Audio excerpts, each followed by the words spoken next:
নমস্কাৰ crack Assam exam YouTube চেনেলৰ অন্য এটা ভিডিঅলৈ আপোনাক পুনৰবাৰ স্বাগতম জনাইছো। আজিৰ ভিডিঅটোৰ প্ৰথম প্ৰশ্নটো দিয়া আছে when was Majuli recognized as a district? মাজুলীক কেতিয়া এখন জিলা হিচাপে স্বীকৃতি প্ৰদান কৰা হৈছিল? ইয়াত দিয়া থকা অপচন 4টাৰ ভিতৰত শুদ্ধ উত্তৰটো হ'ব বি মাজুলীক 2016 চনৰ 8 ছেপ্টেম্বৰ তাৰিখে এখন জিলা হিচাপে স্বীকৃতি প্ৰদান কৰা হৈছিল। নেক্সট কোৱেশ্চনটো দিয়া আছে where is the Assam military school located? অসমৰ সৈনিক স্কুলখন কোন ঠাইত অৱস্থিত? ইয়াত দিয়া থকা অপচন 4টাৰ ভিতৰত শুদ্ধ উত্তৰটো হ'ব বি অসমৰ সৈনিক স্কুলখন গোৱালপাৰা জিলাৰ মৰনৈত অৱস্থিত। নেক্সট কোৱেশ্চনটো দিয়া আছে what is the name of the highest temple in Assam? অসমৰ উচ্চতম মন্দিৰটোৰ নাম কি? ইয়াত দিয়া থকা অপচন 4টাৰ ভিতৰত শুদ্ধ উত্তৰটো হ'ব এ অসমৰ উচ্চতম মন্দিৰটোৰ নাম হ'ল নগাঁও জিলাত অৱস্থিত মহামৃত্যুঞ্জয় মন্দিৰ। Next question to dia ase who was the person from Assam who participated in the famous Dandi March? বিখ্যাত দাণ্ডি যাত্ৰাত ভাগ লোৱা অসমৰ ব্যক্তিগৰাকী কোন আছিল? ইয়াত দিয়া থকা অপচন 4টাৰ ভিতৰত শুদ্ধ উত্তৰটো হ'ব ডি বিখ্যাত দাণ্ডি যাত্ৰাত ভাগ লোৱা অসমৰ ব্যক্তিগৰাকী আছিল Liladhar Barua. Next question to দিয়া আছে when did Assam come under British rule? Assam কেতিয়া ইংৰাজ শাসনৰ অধীনলৈ গৈছিল? ইয়াত দিয়া থকা অপচন 4টাৰ ভিতৰত শুদ্ধ উত্তৰটো হ'ব সি অসম 1826 চনত ইংৰাজ শাসনৰ অধীনলৈ গৈছিল। ভিডিঅ'টোত আগলৈ যোৱাৰ আগতে আপোনালোকক জনাব বিচাৰিছো যে এইখন আমাৰ চেনেলৰ তৰফৰ পৰা 8000তকৈও অধিক প্ৰশ্নৰে সম্পূৰ্ণ পাঠ্যক্ৰম অনুসৰি প্ৰস্তুত কৰা বেষ্ট ই গাইড বুক হয় আৰু অসম চৰকাৰৰ পৰা মুকলি কৰা 12600টা তৃতীয় আৰু চতুৰ্থ বৰ্গৰ নতুন পদৰ লিখিত পৰীক্ষাৰ বাবে এই ই বুকখন খুবেই প্ৰয়োজনীয় হ'ব আৰু আমাৰ বিশ্বাস আছে যে এই ই বুকখনৰ পৰা এই পৰীক্ষাত ভালেখিনি প্ৰশ্ন কমন আহিব। গতিকে যদি আপুনি এই ই বুকখন ডাউনলোড কৰিব বিচাৰে তেন্তে ডেসক্ৰিপচনত দিয়া থকা লিংকটোত ক্লিক কৰি অতি কম মূল্যত ডাউনলোড কৰি ল'ব পাৰে। ধন্যবাদ। নেক্সট কোৱেশ্চনটো দিয়া আছে which place is known as the tea city of India? কোনখন ঠাইক ভাৰতৰ চাহৰ নগৰী বুলি জনা যায়? ইয়াত দিয়া থকা অপচন 4টাৰ ভিতৰত শুদ্ধ উত্তৰটো হ'ব সি ডিব্ৰুগড় জিলাখনক ভাৰতৰ চাহৰ নগৰী বুলি জনা যায়।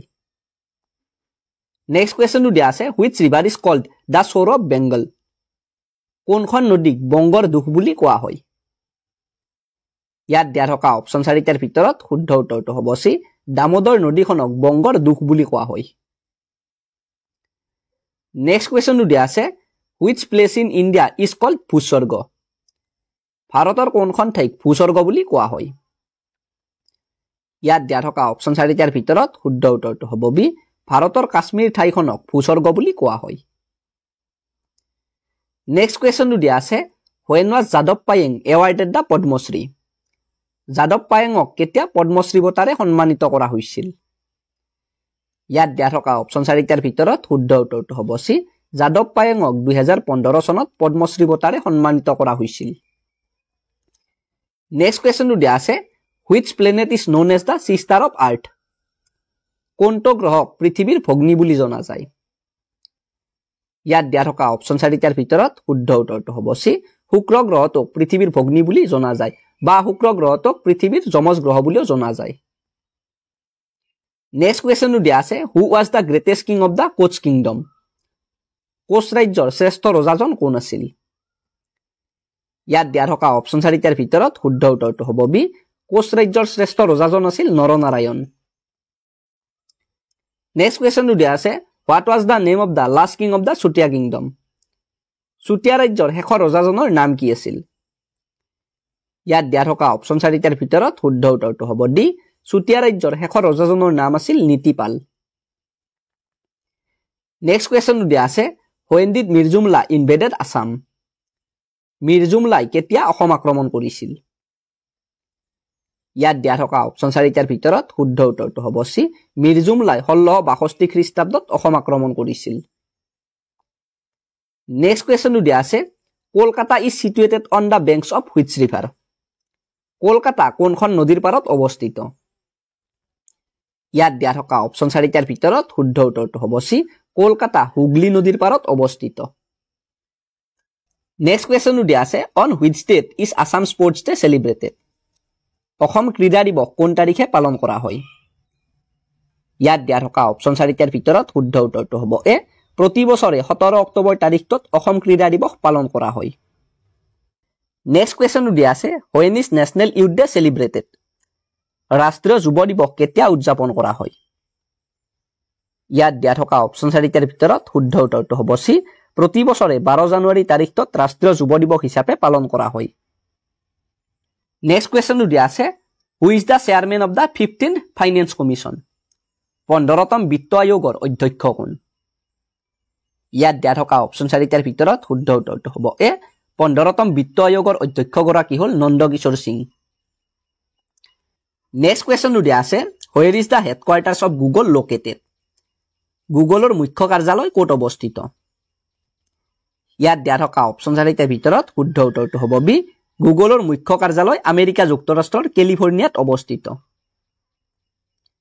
নেক্সট কুৱেশ্যনটো দিয়া আছে which mountain is known as Krishnagiri mountain Krishnagiri পৰ্বত বুলি কোনখন পৰ্বতক জনা যায় ইয়াত দিয়া থকা অপচন 4টাৰ ভিতৰত শুদ্ধ উত্তৰটো হ'ব বি কাৰাকোৰাম পৰ্বতখনক কৃষ্ণগিৰি পৰ্বত বুলি জনা যায় নেক্সট কুৱেশ্যনটো দিয়া আছে what is the name of the holy book of Christians খ্ৰীষ্টান ধৰ্মৰ পবিত্ৰ গ্ৰন্থখনৰ নাম কি ইয়াত দিয়া থকা অপচন 4টাৰ ভিতৰত শুদ্ধ উত্তৰটো হ'ব এ খ্ৰীষ্টান ধৰ্মৰ পবিত্ৰ গ্ৰন্থখনৰ নাম হ'ল বাইবেল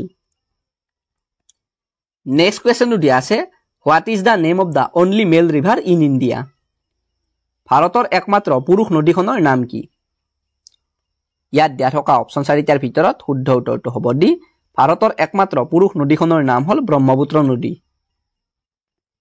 নেক্সট কুৱেশ্যনটো দিয়া আছে the Rocky Mountains is located in which continent Rocky পৰ্বতমালা কোনখন মহাদেশত অৱস্থিত ইয়াত দিয়া থকা অপচন 4টাৰ ভিতৰত শুদ্ধ উত্তৰটো হ'ব চি ৰকি পৰ্বতমালা উত্তৰ আমেৰিকা মহাদেশখনত অৱস্থিত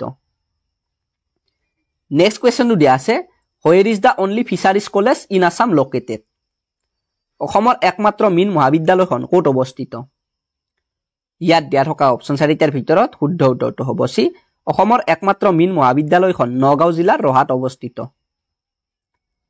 নেক্সট কুৱেশ্যনটো দিয়া আছে what was the first capital of India ভাৰতৰ প্ৰথম ৰাজধানী কি আছিল ইয়াত দিয়া থকা অপচন 4টাৰ ভিতৰত শুদ্ধ উত্তৰটো হ'ব বি ভাৰতৰ প্ৰথম ৰাজধানী আছিল কলিকতা নেক্সট কুৱেশ্যনটো দিয়া আছে what is the name of the only satellite on earth পৃথিৱীৰ একমাত্ৰ উপগ্ৰহটোৰ নাম কি ইয়াত দিয়া থকা অপচন 4টাৰ ভিতৰত শুদ্ধ উত্তৰটো হ'ব চি পৃথিৱীৰ একমাত্ৰ উপগ্ৰহটোৰ নাম হ'ল চন্দ্ৰ আজিৰ ভিডিঅ'টোত এইখিনিয়ে প্ৰশ্ন আছিল আকৌ লগ পাম আপোনালোকক অন্য এটা ভিডিঅ'ৰ সৈতে তেতিয়ালৈকে গুড বাই